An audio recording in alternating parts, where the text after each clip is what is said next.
warahmatullahi wabarakatuh. Apa kabar anak hebat?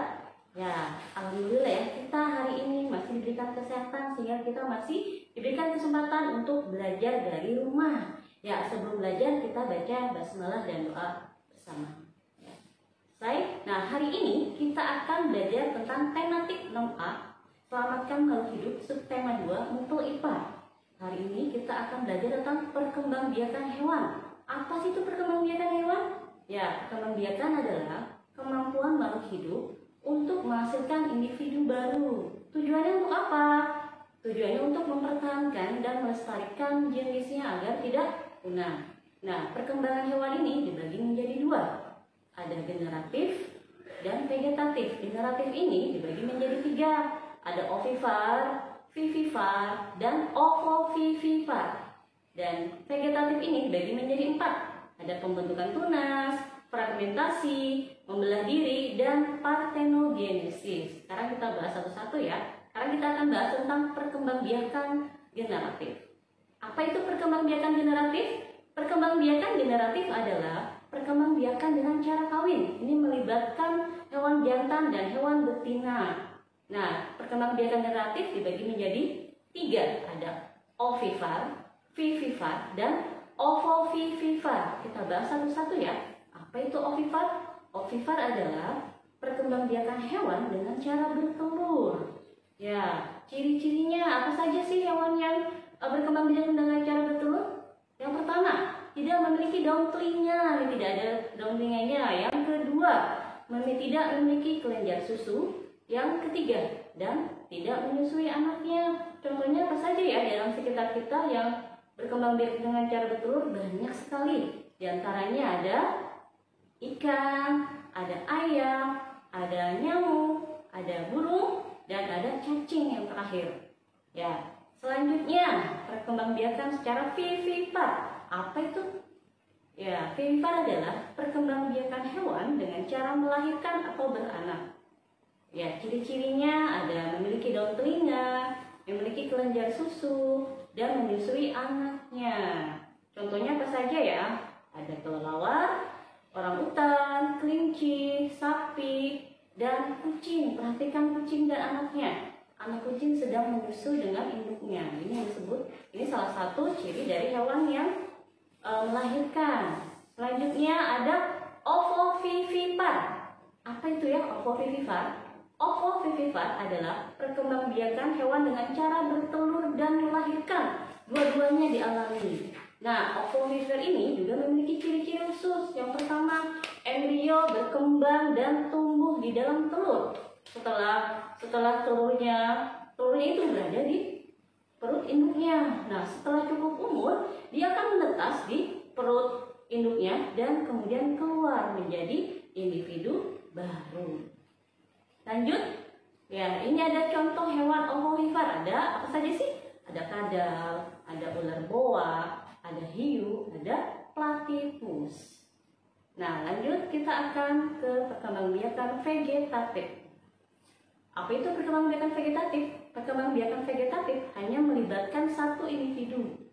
Ya, dia atau kita sering bilang perkembangbiakan dengan cara tidak kawin, tanpa bertemunya ovum dan sel sperma. Ada apa saja? Ada pembentukan tunas. Apa itu pembentukan tunas? Yaitu perkembangbiakan dengan cara membentuk tunas. Contohnya terjadi pada hewan hidra. Nah, ini contohnya hewan hidra. Perhatikan hewan hidra. Hewan hidra ini, perhatikan di dalam bagian bawahnya ada tonjolan. Tonjolan itu yang disebut dengan tunas. Tunas itu lama-lama akan menjadi besar. Dan ketika besar sudah cukup, dia akan memisahkan dirinya sehingga akan menghasilkan individu baru. Ada yang penasaran nggak hidra itu bentuknya seperti apa ya? Coba kita lihat videonya. Ya, ini adalah hewan hidra. Itu yang di bawah itu ada tonjolan tunas. Nanti ketika sudah mulai cukup umur, dia akan memisahkan diri tunas sehingga menghasilkan individu baru. Nah, selanjutnya ada fragmentasi. Fragmentasi adalah perkembangbiakan dengan cara memisahkan atau memutuskan bagian tubuhnya menjadi dua bagian. Nah, dua bagian itu akan membentuk individu baru yang sama seperti induknya. Contohnya, hewan yang mengalami fragmentasi adalah pada planaria. atau kita bilang sebut cacing pipih. Perhatikan, itu planarianya ada satu. Kemudian planaria itu memisahkan atau memutuskan kepala dan bagian ekornya. Bagian kepala dan ekornya ini akan tumbuh besar dan menjadi individu baru. Terus badannya gimana? Badannya tidak berkembang. Yang berkembang hanya bagian kepala dan ekornya saja. Ada yang penasaran tidak? Bagaimana sih bentuk planaria yang sebenarnya? Kita lihat videonya.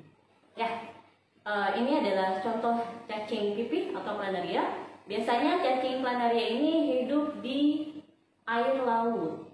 Nah, ini bentuknya tipis ya, pipih. Makanya dia disebut dengan cacing pipih. Nah, nanti akan memutuskan kepala dan bagian ekornya saja, sehingga dia bisa menghasilkan individu baru dan berkembang menjadi banyak. Ya, lanjut, ada membelah diri. Apa itu membelah diri? Yaitu perkembangbiakan dengan cara membelah tubuhnya sehingga bisa menghasilkan individu baru. Hewan yang mengalami membelah diri yaitu pada hewan amuba. Perhatikan nomor 1 ini, amuba ini akan mempersiapkan dirinya untuk membelah diri. Nah, dalamnya ada inti sel. Inti sel ini mulai memanjang terus dan akan mulai membelah sehingga bisa menghasilkan individu baru yang persis sama dengan induknya. Nah, ini adalah contoh dari amuba. Ya, perhatikan, amuba ini biasanya hidup di air tawar dan tidak bisa dilihat dengan mata biasa. Amuba ini bisa dilihat dengan bantuan mikroskop di bawah tetesan air. Nah, kita bisa lihat amuba. Yang terakhir adalah partenogenesis. Apa itu partenogenesis? Partenogenesis adalah cara perkembangbiakan hewan tanpa bertemunya sel sperma atau sel kelamin jantan dengan sel kelamin betina. Jadi hanya betina ini saja. Contohnya apa saja hewan yang mengalami partenogenesis? Ada komodo, ada kutu daun, ada kutu air. Ya, demikianlah pembahasan kali ini tentang perkembangbiakan hewan. Mudah-mudahan apa yang telah Misida jelaskan dapat dimengerti dan dapat dipahami. Mungkin cukup sekian dari Misida. Wassalamualaikum warahmatullahi wabarakatuh.